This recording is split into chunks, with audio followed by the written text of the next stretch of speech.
안녕하세요, 김짱입니다. 오늘은 세 번째 시간으로 드디어 이제 기다리고 계시던 본격적인 배팅 방법에 대해서 알려드리려고 합니다. 물론 오늘 당장 배팅하는 법이나 축구 분석 방법에 대해서 말씀드리진 않겠지만 그 전에 알아야 할 가장 중요한 것들을 알려드리려고 하는데요. 자, 오늘은 축구 배팅의 시작이라는 제목을 가지고 축구 배팅 시 주의해야 되는 사항에 대해서 알아보도록 할게요. 자, 축구 배팅 시 주의사항. 첫 번째로는 무보험을 치는 데 있어서 아까워하지 말라는 건데요. 축구는 다른 경기들과 상관없이, 여기 그 전에 말씀드리면 글을 적어둔 거는 그냥 참고하시고 편하게 이해하기 편하시라고 적어둔 거고요. 제가 하는 말이랑 조금 다를 수도 있으니 그 점은 신경 쓰지 말고 듣고 계신 분들은 들어주시면 감사하겠습니다. 자, 첫 번째 무보험을 치는 데 있어 아까워하지 말라라는 것은 어떤 것일까 하면 예를 들어 농구나 야구 그 이외의 경기들은 승패로 갈리기 때문에 사실상 유리한 팀이 있고 그에 따라서 배당이 다르다고는 하지만 50%의 확률이라고 할 수 있죠. 근데 축구 같은 경우는 승무패 3개의 베팅이 되기 때문에 다른 경기들과 다르게 승이나 패, 무 한 가지만 베팅했을 경우 적중률이 33%밖에 나오질 않아요.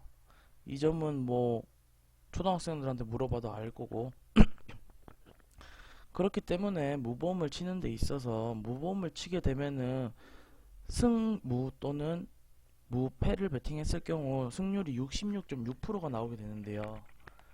그렇기 때문에 무보험을 치는데 아까워하지 말라는 거고, 그 정도 적중률이 나온다면 66%의 확률로 내가 이기는 경기를 하게 되기 때문에 충분히 좋은 배팅이 될 수 있고, 거기에 추가적으로 축구에 대해서 좀 더 공부하고 경기에 대해서 분석하신 분들은 더 좋은 승률이 나올 수 있겠죠.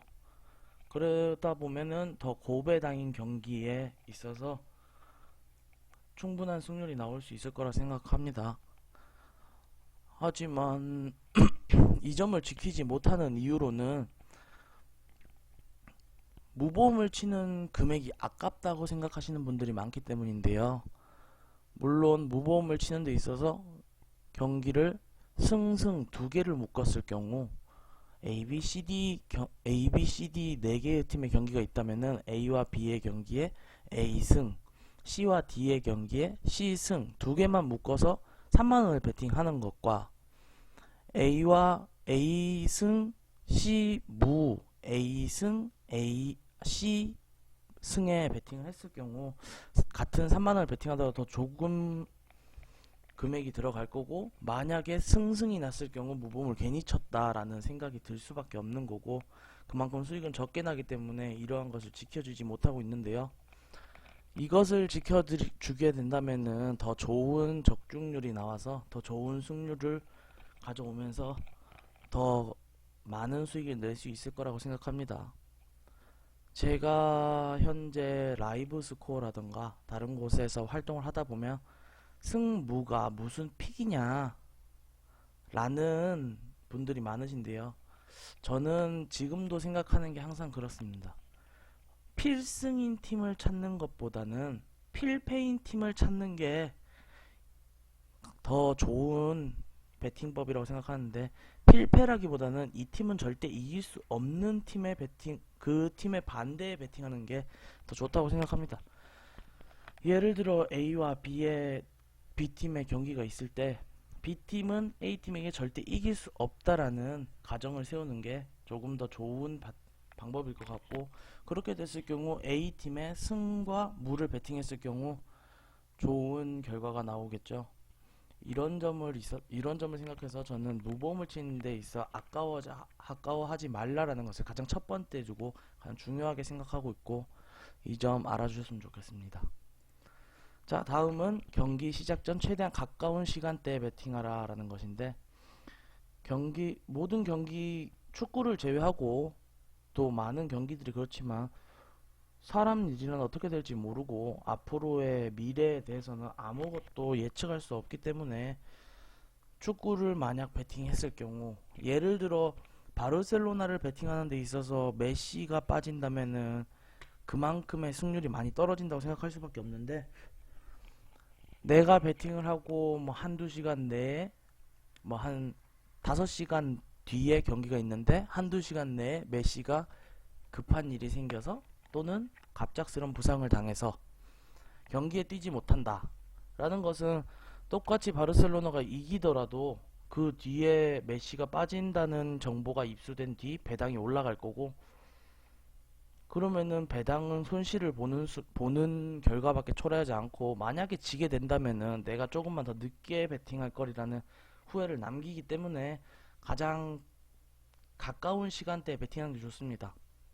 저는 개인적으로 1시간에서 30분 이내에 베팅을 하는 것이 가장 좋다고 생각합니다. 자, 다음은 3번 팬심으로서의 베팅은 삼가하자. 축구뿐만 아니라 많은 경기에 있어서 스포츠 선수에 대해 팬심을 갖고 계신 분들이 있고, 그러한 것은 뭐 누구든지 알고 계시겠지만 팬심으로 베팅하는 것은 가장 좋지 않은 베팅입니다.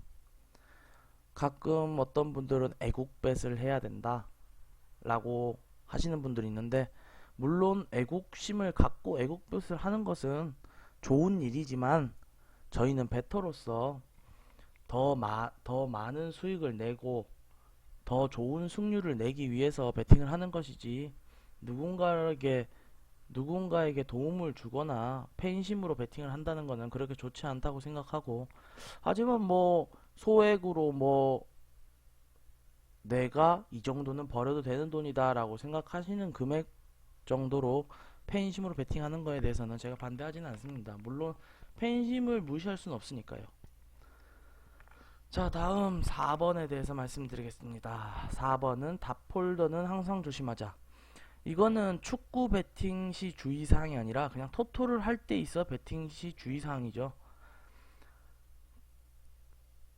더 많은 폴더를 묶게 되면은 더 많은 수익금이 나고 더 많은 배당으로 수익이 나기 때문에, 이거는 포기하라 해도 쉽게 포기하지 못하는 유혹인데요. 한 폴더를 묶었을 때 1.2배당, 아주 저배당 1.2배당이라고 했을 때 만원을 넣었을 때 12,000원이 나오는데, 다른 경기 1.2배당과 섞었을 경우 1.4배당 이상이 나옵니다. 그러면은 누구든지 그 1.4배당에 만원을 베팅하면 14,000원이 나오기 때문에 두 개를 묶는 건 어떨까? 어차피 이 정도 배당이면 이길 것 같은데 라는 생각이 결국 저희에게는 승률을 떨어뜨리고 손해가 나도록 하는 거죠. 그래서 항상 답홀더는 조심해야 되고, 축구를 베팅하는 데 있어서 가장 좋은 베팅은 무보험을 포함했을 때 경우 두 개에서 세 개 정도 폴더를 조합해서 3에서 5배당 정도가 나왔을 때 가장 좋은 베팅 방법이라고 할 수 있습니다. 이 점 딱 유의하고 기억해 주시면은 더 좋은 결과 나올 수 있을 것 같아요.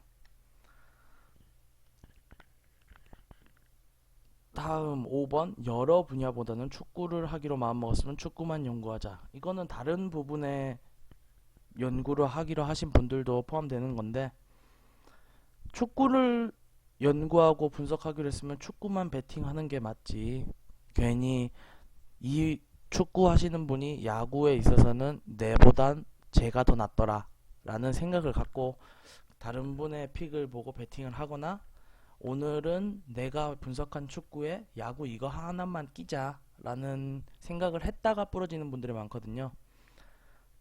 내가 자신 있는 분야가 축구고 내가 공부하는 분야가 축구라면은 축구만으로 수익을 내는 게 가장 좋은 방법이라 생각합니다.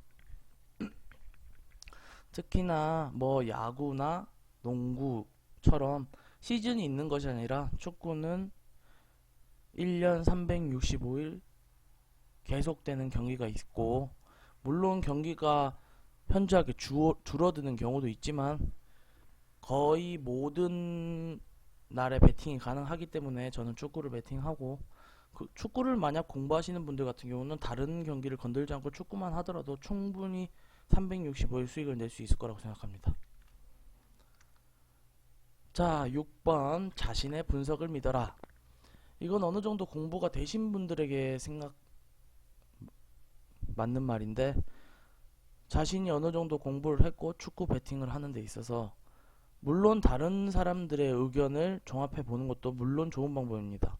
하지만 내가 분석하는 데 있어서 다른 사람들이 생각하는 거는 조금 다르다 라고 생각했을 때, 아, 더 많은 사람들이, 더 잘하는 사람이 이 경기는 내 의견이랑 다르니까 내 의견이 잘못된 거였구나 라고 생각하기보다는 그 경기를 깔끔하게 포기하고 경기 결과를 지켜보면서 누구의 생각이 맞았는지, 만약 내 생각이 맞았다면은 자기 픽에 대한 조금 더 자신감이 생기게 될 거고, 만약에 이런 식으로 귀를 팔랑거리면서 다른 사람들 픽에 따라다니다 보면 결국, 아, 내가 잘못해서 돈을 잃었다라는 것보단, 아, 얘가 못해서 돈을 잃었구나, 앞으로는 얘 말고 다른 애를 따라가야겠다, 얘 때문에 돈을 잃었다라는 남 탓까지 하게 되기 때문에 저는 절대적으로 자신의 분석을 믿는 게 가장 중요한 방법이라고 생각합니다. 자, 오늘 드리는 것 중 축구 배팅 시 주의사항 가장 마지막입니다. 7. 공부는 깊이 끝까지 해라라는 것인데, 공부를 하는 데 있어서 어느 정도 적중률이 나온다, 나는 현재 적중률 70%, 80%를 찍었다 라고 하시는 분들 많은데, 그 상황에서 분석을 더 이상 하지 않고 공부를 하지 않는다면 적중률은 다시 내려가게 되어 있습니다. 뭐 모든 기관에서, 직장에서도 공부를 하고 학교에서는 당연히 공부를 하는 것처럼 계속해서 공부하고 더 나아가려고 하지 않는 이상 적중률은 떨어지기 마련이고, 축구팀에도 계속되는 변경사항이나 변화사항이 생기기 때문에 계속해서 공부를 해야 하는 것이 가장 중요합니다. 자, 오늘은 축구 배팅 시 주의사항에 대해서 알아봤는데요. 질문이 있으신 분들은 현재 방송국에는 방송을 보고 계신 분은 3분입니다. 이 분들께는 제가 따로 방송이 마치고 녹화가 마치고 따로 질문을 받도록 하겠고, 이 영상을 보시는 유튜브 구독자들이나 유튜브 보시는 분들께서는 아프리카 방송국 게시판에 질문을 남겨주시면 제가 성심성의껏 답변 드리도록 하겠습니다. 또한 유튜브만 이용하시는 분들은 동영상에 댓글을 달아주시면 제가 또 거기에도 답변을 드리도록 하겠습니다. 앞으로 더 많은 좋은 정보들 드리려고 노력할 테니까 아프리카 추천, 질찬, 유튜브 구독 부탁드립니다. 오늘은 축구 배팅 시 주의사항으로 드렸고, 추가적으로 오늘 픽에 대해서 드리도록 하겠습니다. 오늘 라스에도 나갔던 픽인데요. 이거는 오늘 픽이니 참고하시고, 이 픽에 대해서 설명을 조금 드리자면,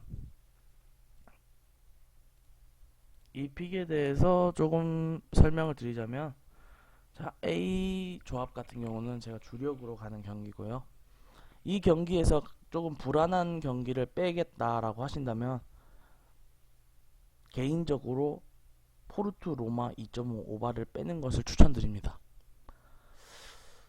다음으로 B 조합에는 똑같이 브라질 승, 포르투 로마 2.5 오바, 뉴캐슬 승이라는 픽이 그대로 있는데, 추가적으로 QPR 승 플러스 오바가 들어가 있습니다. 옆에 가로치고 마음에 드는 것에 베팅하라는 것은 다른 부분이 아니라 QPR 승 또는 오바 둘 중에 하나만 베팅하라는 겁니다. 두 개를 묶어서 베팅하실 분들은 두 개를 묶어서 베팅해도 되는데, 그렇게 되면 제 생각에 적중률이 떨어질 수 있으니 저는 큰 배당보단 고배당의 고수익보단 적중률, 승률로 가는 픽스터이기 때문에 여러분들께는 그렇게 추천드리고 싶습니다. 항상 제가 주력으로 가는 픽은 어느 정도 금액을 베팅하셔도 제가 자신이 있는 픽들이기 때문에 괜찮은데, 비조합이나 고배당 추가적인 보너스 고배당 이런 픽에 대해서는 소액으로 소액 재미삼아 가시는 분들을 추천드리겠습니다. 자, 오늘은 여기까지 방송하겠습니다. 수고하세요.